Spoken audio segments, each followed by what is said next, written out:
Hello नमस्कार दोस्तों, आप सभी का स्वागत है हमारे यूट्यूब चैनल अजय ट्रिक वाला पे। आज हम कर रहे हैं आरपीएससी ग्रेड फर्स्ट का 2013 में जो पॉलिटी के क्वेश्चन आए थे उसका एनालिसिस। देखिए, वैसे हमने 2020 का और 11 का दोनों का किया है, क्योंकि 2020 का ये देखा कि मॉडर्न एज में क्या चल रहा है, दूसरा 2011 में कैसे क्वेश्चन आते थे, क्योंकि आज 15 साल बीत चुके हैं। तो बात की जाए तो वही ट्रेंड है, वही डेट्स इंपॉर्टेंट है, उसी प्रकार फैक्ट के क्वेश्चन आते हैं, थोड़े कई बार डेप्थ में भी आते हैं। तो हम देखेंगे कि 2013 में कैसे क्वेश्चन आ रहे थे, उसके बाद में 2022 तक कैसे क्वेश्चन आए। तो क्योंकि पुराने वाले पेपर जो होते हैं उनसे हम जो ट्रैक चल रहा है, जो भी ट्रेंड सेट हो रहा है वो कहाँ से हो रहा है, थोड़ा हम उससे सीख सकते हैं। ठीक है, तो हम पहला क्वेश्चन देखते हैं किस प्रकार का आया था। तो पॉलिटी से जो पहला क्वेश्चन आया वो है, निम्नलिखित में से कौन सा आयोग के बारे में क्वेश्चन है कि संवैधानिक निकाय नहीं है। तो हमें ये देखना चाहिए सबसे पहले कि ये जो वीडियो है वो फर्स्ट ग्रेड पेपर के जो भी पॉलिटी के क्वेश्चन आए थे उसके बारे में है। तो ये वीडियो क्या सिर्फ पॉलिटी फर्स्ट ग्रेड के लिए इंपॉर्टेंट है। देखिए, जिस भी एग्जाम की आप तैयारी कर रहे हैं और उसके अंदर पॉलिटी आता है तो संविधान है। ऐसा नहीं है कि किसी और एग्जाम में ये कम या ज़्यादा हो जाता है, तो वही टाइप रहेगा। और आरपीएससी का तो सिस्टम एक जैसा ही है लगभग। तो हमें पटवार हो चाहे सेकंड ग्रेड हो चाहे रिट मेंस के अंदर जिनके पास एसएसटी है, सब में ये वाला पार्ट इंपॉर्टेंट है। आप जो भी ट्रेंड चल रहा है उसको एनालिसिस से आप समझ सकते हैं। ठीक है, तो पहला क्वेश्चन पूछा है कि संवैधानिक निकाय नहीं है, यानी कि उसका संविधान में जो है ना अनुच्छेद नहीं है। पहली बात यही है डायरेक्टली, कि जैसे संघ लोक सेवा आयोग है तो इसका तो संविधान में है कि 315 से लेकर 323 तक। उसके बाद में बात करें निर्वाचन आयोग तो ये 324 में है ही। उसके बाद में राष्ट्रीय मानवाधिकार और अनुसूचित जाति का आयोग, तो आपने सुना होगा कि अभी एनसीबीसी बना, नेशनल जो कास्ट होती है ना बैकवर्ड क्लास, उसके लिए बना है। तो इस प्रकार हम देखते हैं कि जाति आयोग का तो है, लेकिन मानवाधिकार आयोग के बारे में कोई संवैधानिक प्रावधान नहीं है, कानूनी आदि प्रावधान है। तो हम ये आंसर लेके चलते हैं सी। लेकिन थोड़ा सा और जानते हैं कि ये जो आयोग है इनसे जो है क्वेश्चन आ सकता है। जैसे कि यूपीएससी है, भारत के संविधान के अनुसार संघ लोक सेवा आयोग का एक सदस्य 6 साल की अवधि तक 65 वर्ष की आयु तक रहता है। ये संविधान के अनुसार है, तो इससे पता लगा कि संविधान में इसका थोड़ा तो बात की गई है। तो दूसरी बात, संघ लोक सेवा आयोग भारत की केंद्रीय भर्ती एजेंसी है, क्योंकि ये आईएएस का और आईआरएस का, आईपीएस का, आईएफएस का इनका एग्जाम होता है ना, सब यूपीएससी लेती है। जैसे कि यूएपीएफ है, इन सब का एग्जाम होता है। तो देखते हैं संघ लोक सेवा आयोग का वर्णन जो है भारतीय संविधान के भाग 14 में है और आर्टिकल 315 से 323 तक है, यानी कि इसका तो जिक्र संविधान में है। दूसरी बात, ये संवैधानिक है और स्वायत्त निकाय है। स्वायत्त क्या होता है? ऑटोनोमस, यानी कि खुद के निर्णय खुद लेना, है ना। उसके बाद कार्मिक मंत्रालय के तहत आता है, जो डीओपीटी कहते हैं जिसे, जो पर्सनल ट्रेनिंग डिपार्टमेंट होता है वो उसी का होता है। इसका कार्मिक मंत्रालय के तहत होता है ना, ट्रेनिंग देना आईएएस आईपीएस को इनका काम होता है। इसके बाद में इसका गठन पहली बार जब किया गया है वो ली आयोग आया था 1926 में, उन्होंने इसकी सिफारिश की। तब यूपीएससी यानी कि संयुक्त एक इस प्रकार का एक आयोग होगा जो क्या करेगा कि यूपीएससी नाम से उन्होंने बताया था। तो हम देखते हैं कि उसके बाद में 26 अक्टूबर 1950 को एक संवैधानिक प्रावधानों के तहत फिर लोक सेवा आयोग की स्थापना हो गई थी। अब आप ये बताओगे कि जब 1926 में क्या इसका नाम यूपीएससी था क्या, यूनियन पब्लिक सर्विस कमीशन था क्या? ये आप चेक करके कमेंट सेक्शन में ज़रूर बताएं। उसके बाद हम बात करते हैं एक और जो ऑप्शन में नाम था इलेक्शन कमीशन का। निर्वाचन आयोग देश में स्वतंत्र और निष्पक्ष चुनाव कराने के लिए होता ही है। तो सीधे भारत में संविधान द्वारा स्थापित एक स्थायी और स्वतंत्र निकाय है, संविधान द्वारा है।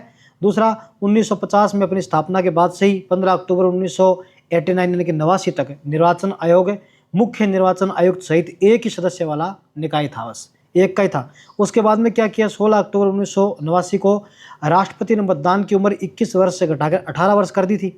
अब स्पष्ट बात तो ये है कि जब 21 वर्ष के लोग थे और 18 कर दी तो अचानक संख्या बढ़ गई ना वोटर की, तो फिर इसलिए हमने इसमें संख्या थोड़ी बढ़ाई, 2 और 1 निर्वाचन आयुक्त जो मुख्य होता है उसके साथ में हमने 3 कर दिए थे, है ना। हम देखते हैं कि इसकी शक्तियाँ क्या है निर्वाचन आयुक्त की। संसद हो चाहे राज्य की विधानसभा के जो भी चुनाव है, राष्ट्रपति है, उपराष्ट्रपति, इनके चुनाव कराने का काम सेंटर में जो इलेक्शन कमीशन होता है उसके होते हैं।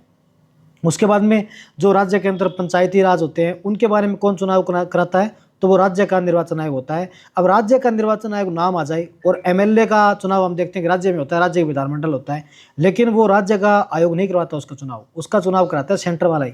लेकिन याद रखने की बात यही है कि राज्य वाला चुनाव किस लिए करवाता है, स्वायत्त शासी जो निकाय होते हैं ना, जो पंचायती राज का है और शहरी स्वशासन है, इनके बारे में। निर्वाचन आयोग आम चुनाव और उपचुनाव दोनों के संचालन के लिए चुनाव कार्यक्रम बनाता है, दलों का विभाजन विलय करता है, जो विवाद होता है उसके बारे में काम करता है।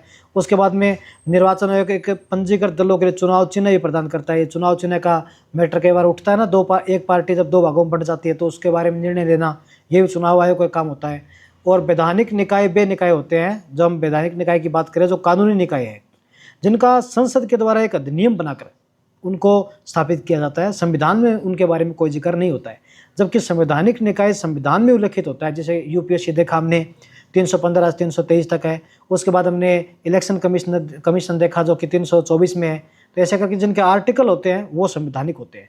फिर हम बात करें भारत का राष्ट्रीय मानवाधिकार आयोग, तो ये नेशनल ह्यूमन राइट जो कमीशन होता है, ये एक स्वायत्त विधिक संस्था है जिसके बारे में संविधान में कोई अनुच्छेद नहीं है। तो हमें ये बात जानने को मिल रही है कि संविधान के अंदर जो हमारे जो पार्ट लगता है आयोग का, जिसमें यूपीएससी है, जेपीएससी है, इनके बारे में है, फिर हम उनके बारे में पढ़ते हैं। लेकिन सबसे बड़ी बात यह है कि सीधा सीधा ऊपर से क्वेश्चन पूछ लिया गया कि निम्नलिखित में से कौन सा संवैधानिक नहीं है। जैसे योजना आयोग भी क्या है, संवैधानिक नहीं है। जैसे आजकल क्या बोलते हैं, नीति आयोग, ठीक है। उसके बाद हम बात करते हैं कि एक स्वायत्त विधिक संस्था है मानवाधिकार आयोग, 12 अक्टूबर 1993 से ये काम कर रही है। तो इस प्रकार से ये जो आयोग है वो संवैधानिक नहीं है, आपको याद रखना है, ठीक है। फिर हम बात करेंगे कि एक और चीज़ के बारे में, वो क्या है, राष्ट्रीय अनुसूचित जाति का आयोग, यानी कि एससी के लिए, एसटी के लिए, ओबीसी के लिए आजकल सबका क्या है, आर्टिकल बन चुका है, सब संवैधानिक हो चुके हैं तीनों के तीनों। कौन से, ये जो है एससी का, एसटी का, उसके बाद में जो है ओबीसी का है, तीनों क्या है, संवैधानिक है। और आपको ये बताना कि ओबीसी के लिए कौन सा संविधान संशोधन है किया गया था।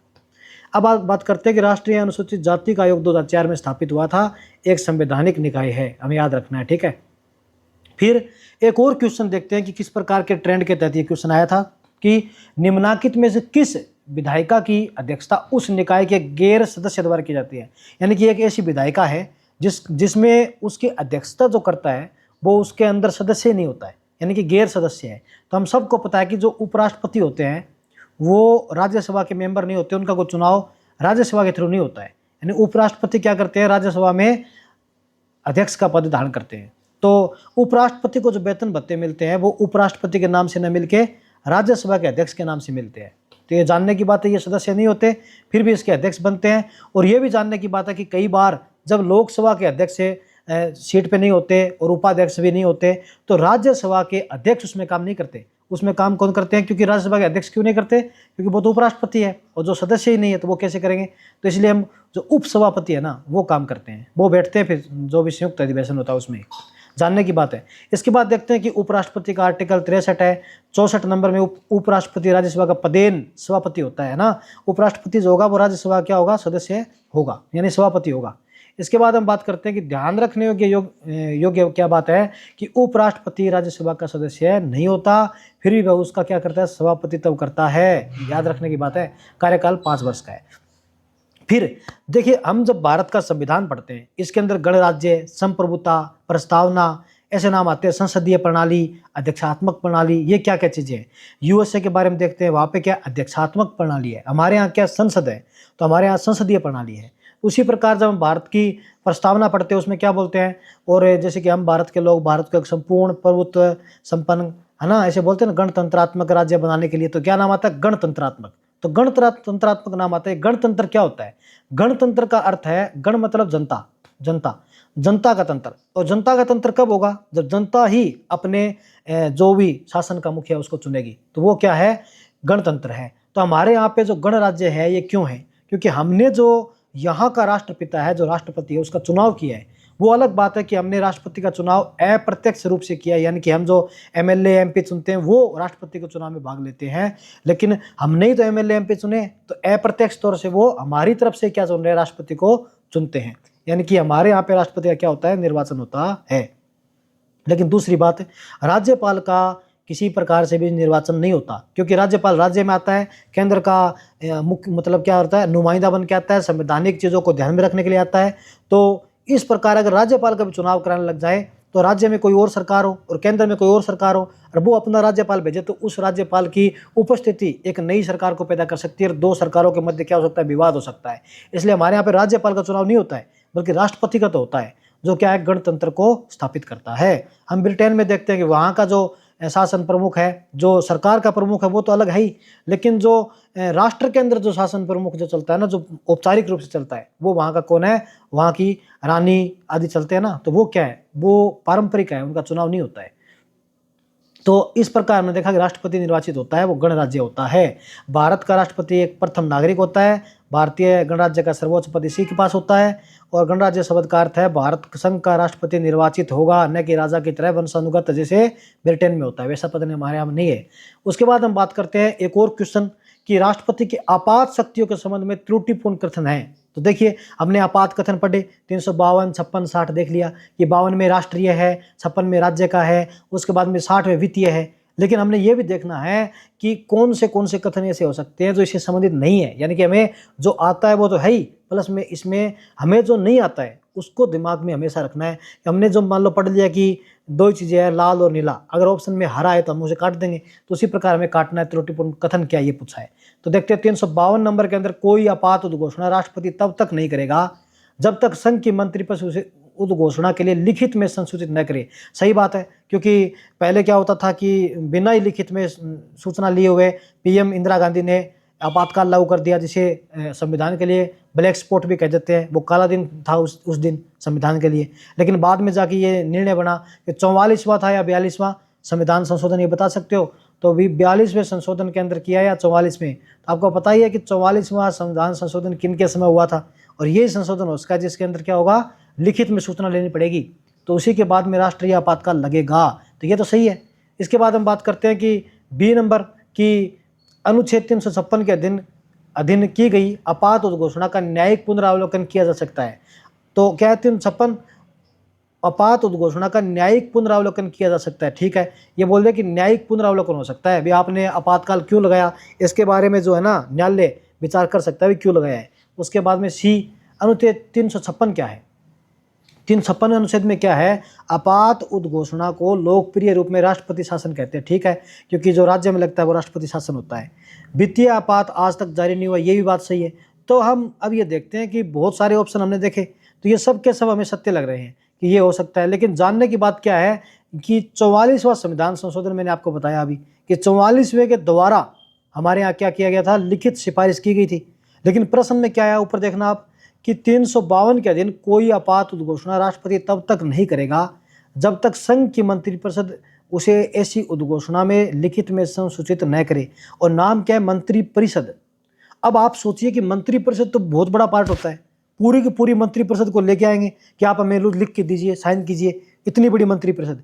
या फिर हम मंत्रिपरिषद में से उन मुख्य जो कि मंत्रिमंडल में शामिल है, कैबिनेट में शामिल है, उनसे सिफारिश ले लेंगे, तो वो वाला सही रहेगा ना। तो मंत्रिमंडल होगा, ये याद रखना आपको। दोनों में अंतर स्पष्ट है, एक तो मंत्रिपरिषद है और एक मंत्रिमंडल है। तो देखिए, मंत्री जो मंडल है वो छोटा है और मंत्रिपरिषद परिषद बड़ी है। और मंत्रिपरिषद के अंदर तो बहुत सारे नेता है, जो एमपी है, जो सरकार के साथ है, और मंत्रिमंडल में वो ही है जो मुख्य है। तो जो मुख्य है ना, वो उनसे जल्दी साइन हो जाएंगे। मान लीजिए आपात उद्घोषणा करनी, और आपातकाल कब लगता है, बहुत ही आपात स्थितियों में, और मंत्रिपरिषद को बुलाएंगे, इतने सारों से साइन करवाएंगे, दिक्कत नहीं आएगी। इसलिए मंत्रिमंडल एकदम सही होगा। तो वहाँ सोचने के लिए ये वाला काम करेगा। तो आप ये मंत्रिमंडल वाला इसमें क्या है, आंसर है, याद रखना। वैसे हमें क्या लगा, मंत्रिपरिषद सही है, हमें लगता है सही है, लेकिन ध्यान से पढ़ना है, मंत्रिपरिषद नहीं मंत्रिमंडल है। तो आंसर इसका ए है, याद रखना। फिर हम बात करते हैं कि मूल संविधान में मंत्रिमंडल शब्द का उल्लेख ही नहीं था, क्योंकि अनुच्छेद जो आया वो 352 केवल यही था, वर्तमान में आया ना, तो इसमें आया ये।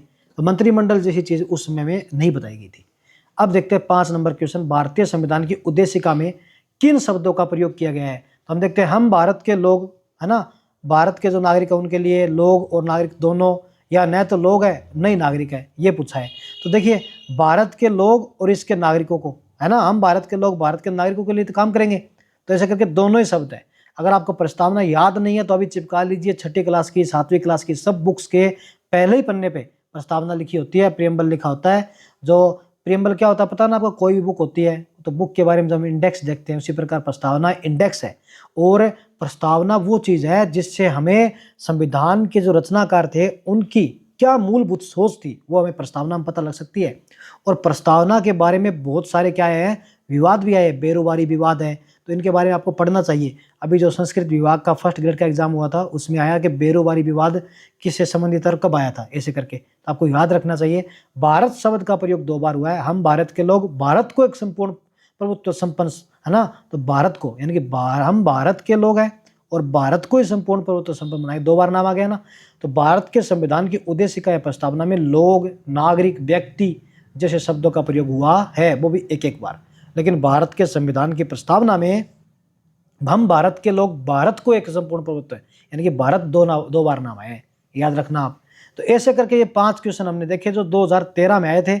इसी प्रकार हम जितने भी पेपर आरपीएससी के हुए हैं, जो फर्स्ट ग्रेड के हैं, सेकंड ग्रेड के हैं और रिट मेंस के लिए, सबको लेके आएंगे नंबर वाइज। सबकी अलग अलग प्लेलिस्ट बनेगी। और ये जो पॉलिटी के क्वेश्चन है, इनके बाद में हम जो है हिस्ट्री क्वेश्चन करेंगे। और एग्जाम जैसे जैसे पास में आएगा हम 4-5 वीडियो भी डेली अपलोड कर देंगे, जिससे आपका जो भी PYQ है उसको न सिर्फ देखना बल्कि एनालिसिस करना कि नया क्वेश्चन क्या आ सकता है। जैसे हमने देखा अभी यूपीएससी का डायरेक्ट पूछ लेंगे कि इसका अनुच्छेद क्या है, 315 323 है, भाग क्या है, 14 है, कैसी एजेंसी, केंद्रीय एजेंसी है ना, तो ये कैसा निकाय है, स्वायत्त निकाय है, कार्मिक मंत्रालय के तहत आता है, पहली बार ली आयोग के तहत 1926 में आया था।